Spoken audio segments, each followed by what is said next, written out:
about Danny French walking around churning things? and looking fierce doing it. Totally. So do you know this?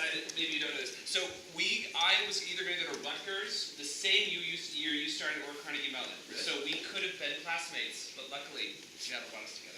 It's true. Matt? All roads lead to Seattle. It's true. So let's talk about Violet. Oh yeah. That's what she said. There's so much. Who's seen it? Hey yo, that's awesome. Who knows the music? Who's heard it? Oh my God, you're gonna poop your pants. It's amazing. Good. Seriously. So it's been a treasure of musical theater geeks since 1997 when it premiered off Broadway, but it seems like clearly the only people who know about it are musical theater geeks. Yeah. Until it premiered in this new production on Broadway last year, starring Sutton Foster. True. So how is it that you first came to know this musical? It's embarrassingly grand. Meaning that, so I had the pleasure of directing Janine Tesori's American Songbook Concert, which is this wonderful recap of a composer's work. And so I was doing that at Lincoln Center when I was living in Manhattan, and in preparation for it, she said, we should go to Sicily so that you can learn more about my heritage. I'm not making this up. And so I went to Sicily for a week with Janine Tesori, and I literally had never really heard or known the music until I was on that trip, and I was prepping for this concert, which featured Let It Sing, which is one of the wonderful songs from the show, On My Way, which is from the show, and Lay Down Your Head. So I learned it on an iPod flying in coach to Sicily with Janine Tesori, the composer. And it really is a fun time. I don't know if many of you have read or heard about the musical Fun Home, which is a beautiful movie based on the Alison Bechdel novel that is opening on Broadway right now. And this is Violet is one of Janine's first works, and she was transitioning from being a young composer and a music director into making her own work. And so it really is a glimpse at one of truly America's most incredible composers at her very early stage. What's your cue card? Say next.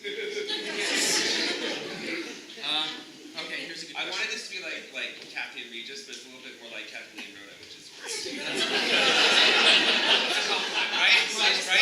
Much more entertaining. I don't have TV. I've been too busy reading scripts. It's not as fun as this is. Okay, so you like musical theater, which may be unbeknownst to a lot of people. I also like musical theater, obviously. So what is it about musical theater that you think is valuable to us as a form? Well, it's inherently theatrical. The overture starts at the beginning. You're told that you're not in your normal life, right? You're not in your kitchen, unless you're in my kitchen, then I will. It's really fun. So I think that the nature of it demands theatricality, and I think one of the things that I would have answered to the wonderful question you asked, Kristen, is that I think that people are hungry for the event. You know, if you're going to leave your home, if you're going to unplug from social media, you are hungry for a live event in the room that draws you out of yourself. And musicals inherently do that. They also push buttons that words can't push. Do you know what I mean? Like, they literally have magic sauce in them. Music does. And it serves the soul in ways that just absolutely words cannot do. So it's some magic that's left on the planet. And you know what? We'll take what we can get at this point. And so let's talk about the story of Violet. What about the story of Violet, which takes place in 1964, do you think is relevant to our time? Well, it's a story of overcoming intense obstacles, and also about understanding different forms of empathy. You have a young woman who has an incredibly, and to be frank, mutated face, making her way through the world, and she befriends a group of misfits that in '64 include an African American, they include a soldier that's about to go off to Vietnam, and so it's about overcoming obstacles. There's a beautiful line that the river is wide but not too wide to ford. So it's very frank in acknowledging what obstacles are. It's not, Pollyanna McGee and everything's going to be kumbaya on its day. It's just not. And so I think it celebrates that, and it's intensely simple. The format, it's about 90 minutes. It's based on a short story. It comes into your life. There's a fucking gospel choir, people. Literally, like a gospel choir. And so it lifts you up, and then also asks you to set yourself down and understand that at the end of the day, you're all you've got. There's a beautiful line that Violet yells to her father at the end. That she says, "Let me see you try on this face, and then you can talk to me about suffering." And I think that many people, in many ways, have wanted to sling that. It's like, no, you don't get to play the suffering card. No, I get to play the suffering card. Unfortunately, Matt and I don't get to play the suffering card. But a lot people truly, are going to argue over the space of who gets to play that. And it's a wonderful, simple, light touch way of addressing that. Great.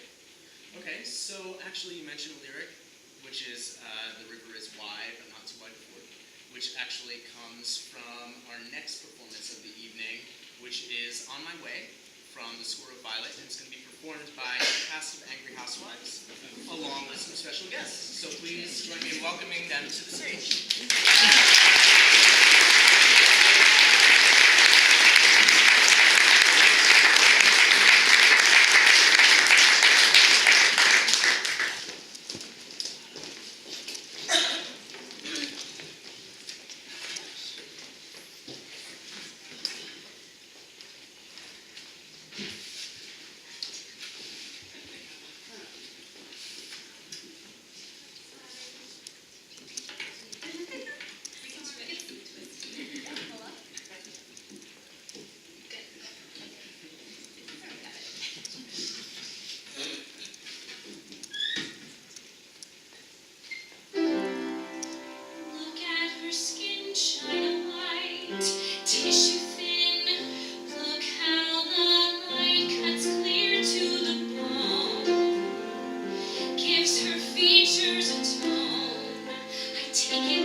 She